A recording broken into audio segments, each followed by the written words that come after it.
Venika, and recently this summer I did an internship at Stanford University at the Donna Saker Lab, and it's really just a research lab in the Stanford School of Medicine, and yeah, let's get started. So I'm going to talk about the lab today, and I'm going to talk about the procedures that are done at the lab. I'm going to talk about my project on data analysis and the results that I found from that, as well as my future GNN or graph attention network implementation in the future. So let's talk about the lab. So I interned at the Donna Saker Lab at the Stanford School of Medicine this summer, and what this lab focuses on is gastroenterology, which is the study of the digestive system and the organization, structure, and all of that that deals with the digestive system. And basically, mostly they focus on the liver. And one of the main liver cancers is hepatocellular carcinoma. Just put it right there. Put it on your neck. Your sweater. There you go. That works. Thanks. And one of the main cancers that they focus on is hepatocellular carcinoma, and that is a liver cancer, and it's the third leading cause of cancer-related deaths worldwide. And some of the procedures they do, I'll go over that in the next slide. And one of the most important things that they require nowadays is the use of technology in biological data collection and bioinformatics in general.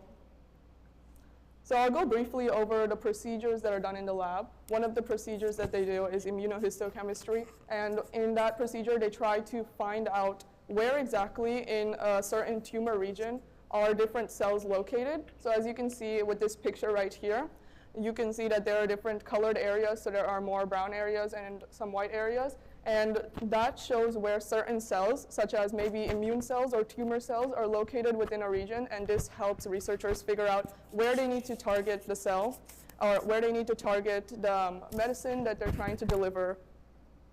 Some other procedures that we're seeing is cell culture, and cell culture is pretty much where cells are grown in the lab to be researched further, and cryostat is when there are small samples of the tumor, and they cut that, and they make sure that they can put it under the microscope to view.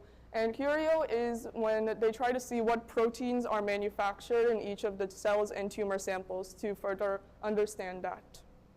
Now let's talk about my project. My project was on angiogenic influence, and this is a really heavy data analysis-based project. And I think that data analysis is the first step towards creating a proper AI or machine learning model. And this is really what I focused on most of this summer. So there were 4 parts to my project. It was the direct interaction study, where I studied the interactions between endothelial cells. And let me just clarify, endothelial cells make up blood vessels like capillaries, and they deliver blood to tumors. So they're an important part of how tumors grow and may progress in human hepatocellular carcinoma, which is the liver cancer. So that's what I was studying here.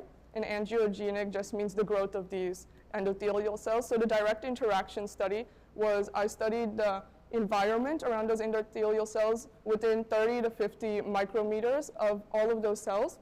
And then I did an indirect interaction study, and this was the 100+ micrometer study of these environments situated further from the endothelial cells. Then I did an MVD analysis, which is a microvessel density analysis, and this is when I pretty much split the tumor samples into a grid to analyze each grid square to see more small-scale differences. And then finally, I did a clustering analysis, which is trying to see which cells are clustered closer together and which cells are more dispersed to see if that affects the cancer growth as well.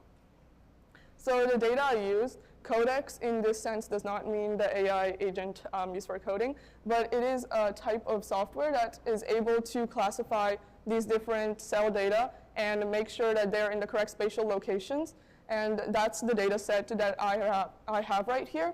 So this shows the cell IDs, the cell types. There were 13 different cell types, the cohort, whether it was primary HCC, so the first occurrence of the tumor, or residual, which is the second occurrence or more occurrences of the tumor.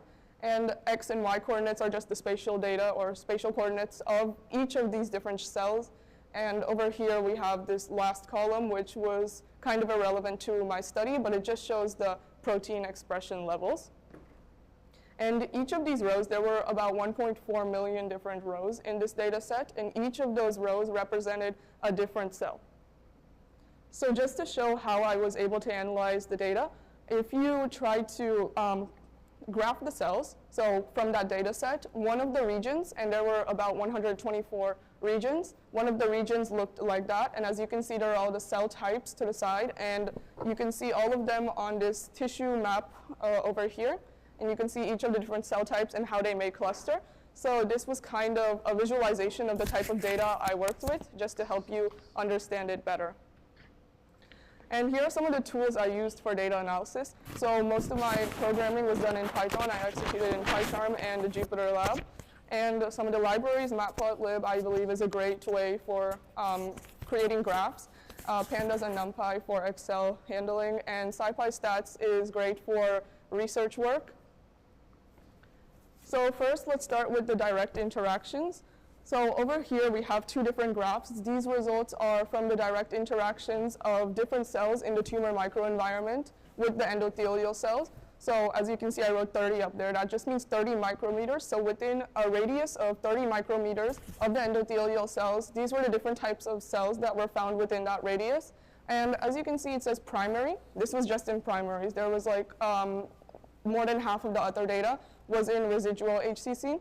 And over here, you can see different patterns, such as an increase in the number of fibroblasts as the tumor cells decrease. So you can just try to find different patterns in this data set.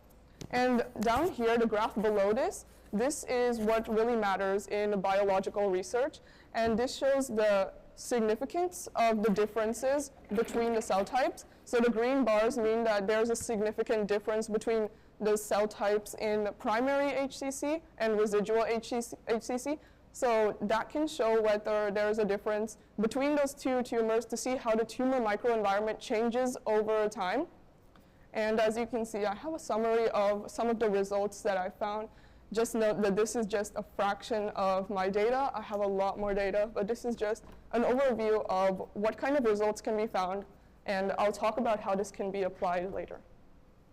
And then I also did an indirect interaction analysis. This is when I saw the type of cells that surrounded endothelial cells in a farther radius. So from 100 to 200 micrometer radius, I saw the type of endothelial cells around, or the type of different cells around those endothelial cells. So farther away from endothelial cells were more tumor cells, and it's kind of blurred out there, but there were more fibroblasts farther away. So that might show that there is immune exclusion. So there are less immune cells getting to the tumor and more blood cells getting to the tumor instead, which shows that this may help tumor growth instead of limit it.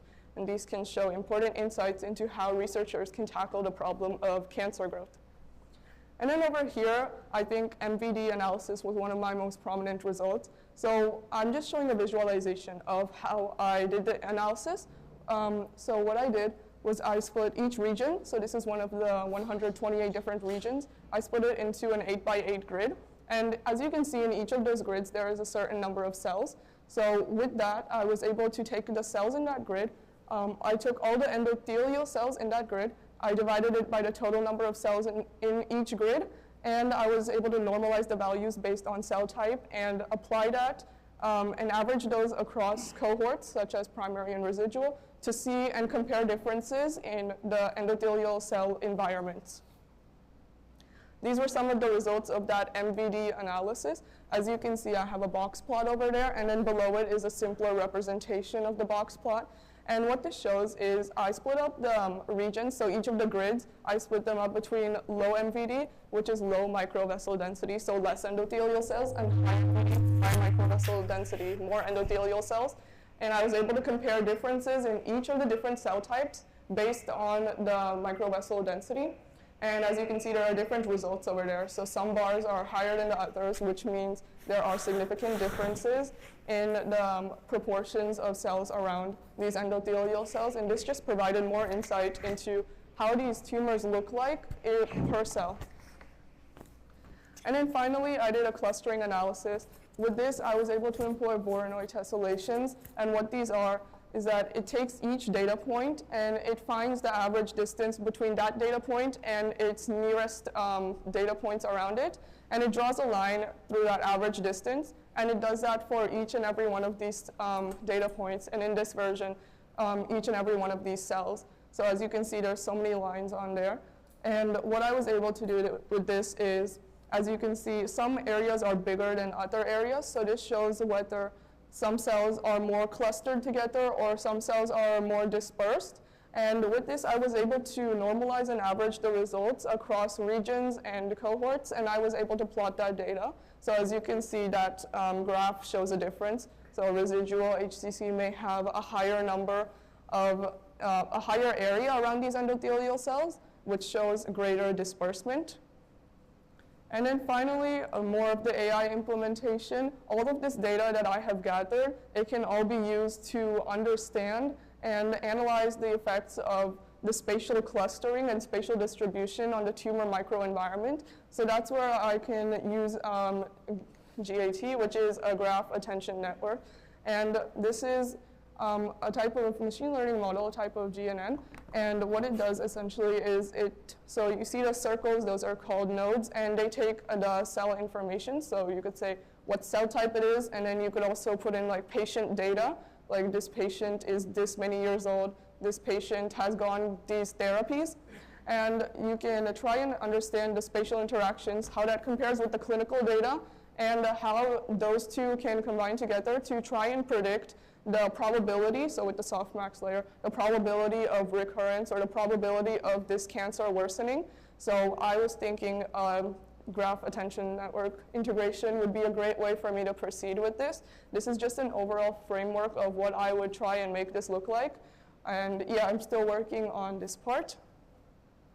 And yeah, that's it. Thank you all for listening. If you want, I have more of my projects on my LinkedIn, and then I also presented a more AI-based presentation here in March. You can also look at that over here.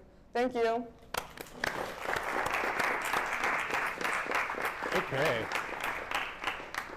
So Venika, you mentioned that you're using GNNs, or you're developing a GNN method for cancer detection. How is this related to your earlier research where you, in a revolutionary way, were able to detect the cancer that killed your grandfather with fractions of the resources previously done? Yeah, so my previous research was on the thermostability of the proteins around that cancer. So what that does is it is able to detect how fast the cancer can progress. So I can also implement that data, or that I can also make like a multimodal ML machine learning model. I'm still thinking about that for now. But yeah, those are really both great ways that they can try and predict clinical data, and using clinical data, they can predict the recurrence of cancer and how this can progress, and the probability that a patient might get this cancer more than once, or the probability of their survival if I'm able to integrate more data with this. So those two models are very closely related because they both provide like valuable information that can be used to predict the onset of this cancer or the recurrence of it. Awesome. Yeah.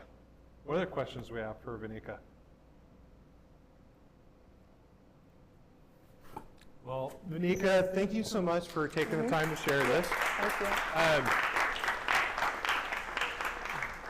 Literally blows my mind. So really proud of what you've been able to do with the opportunities that they extend you at Stanford, and looking forward to hearing back about further developments in your research. And like, who knows, you can spend time at MIT next, or are you going to go down to Stanford for the rest of your education? Yeah, that's my plan. Yeah? Awesome. Yeah. Stanford is really nice. And about this, actually, I'm writing a research paper now, so I'm in like the publication process. And yeah, my research paper has a lot of this information. Once it's published, I'll try to share it with you guys so you can learn more about it if you're interested. Awesome. Well, we're so thankful that you had to take the time to share your research with us. And Venika is one of the students that we mentor here. We mentor students. You're actually in high school. Yeah. Can you drive yet?